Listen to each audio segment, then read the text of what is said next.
নদীর পাঁচমিশালি গুড়া-গাড়া যদি এভাবে রান্না করা হয় তাহলে কে না পছন্দ করে? আর বড় মাছ থেকে ছোট মাছ সবাই পছন্দ করে খেতে।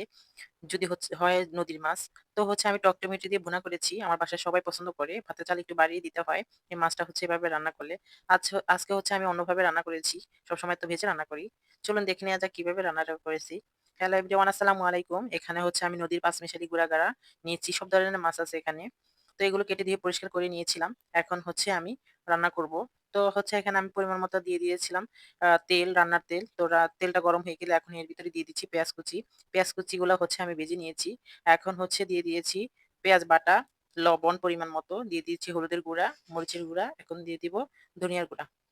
সবগুলো মসলা দিয়ে নেড়ে-চেড়ে ভালোভাবে কষিয়ে নিতে হবে। এর জন্য আমি মসলাগুলো দিয়ে ভালোভাবে কষিয়ে নিচ্ছি। এখন সামান্য পরিমাণে পানি দিয়ে দিচ্ছি যাতে মসলাগুলো না পুড়ে যায়। আমি সবসময় মাছটা ভেজে রান্না করার চেষ্টা করি, ভেজে রান্না করি। আজকে নদীর মাছ তো এভাবে আমি আমার শাশুড়ি আম্মা বলতেছে, "আজকে কষিয়ে রান্না করো, খেতে ভালো লাগবে।" এজন্য আমি কষিয়ে রান্না করতেছি।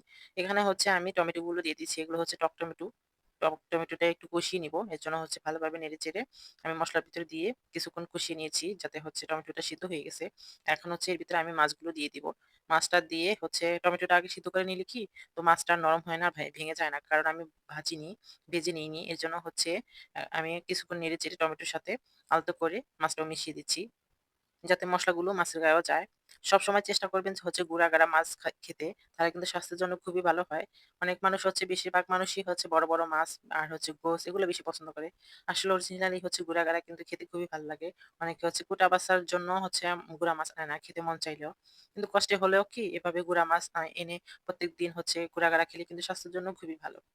তো আমি মাছটা কিছুক্ষণ কষিয়ে নিয়েছি। এখন পরিমাণ মতো পানি দিয়ে, পানিও বেশি দিইনি। তা না হলে মাছগুলো একদম ভেঙে নরম হয়ে যাবে, গলে যাবে। এর জন্য আমি অল্প পরিমাণে পানি দিয়ে ৬-৭ মিনিটের মতো রান্না করে নিব। যাতে মাছটা সিদ্ধ হয়ে যায় আর ঝোলের পরিমাণ মাখা, মাখা থাকে।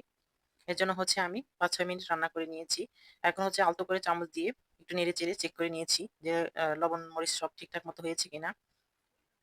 আমার বাসায় আবার কেউ বড় মাছ তেমন একটা খেতে চায় না। সবসময় দেখবেন আমার আ চ্যানেলে সবসময় গুড়া মাছের রেসিপি বেশি আছে। আমি গুড়া মাছ বেশি রেসিপি করে থাকি। আমাদের বাসায় গুড়া মাছটা বেশি পছন্দ করে। তো আমি এখন দিয়ে দিচ্ছি ধনিয়া পাতা। আমি নামিয়ে ফেলবো। এর জন্য একটু ঝোল রাখা ভালো লাগে। ঝোলটা দিয়েও কিন্তু খেতে ভালো লাগে। একটু টক হয়, খুবই ভালো লাগে। এর জন্য ধনিয়া পাতা দিয়ে আমি নামিয়ে ফেলবো।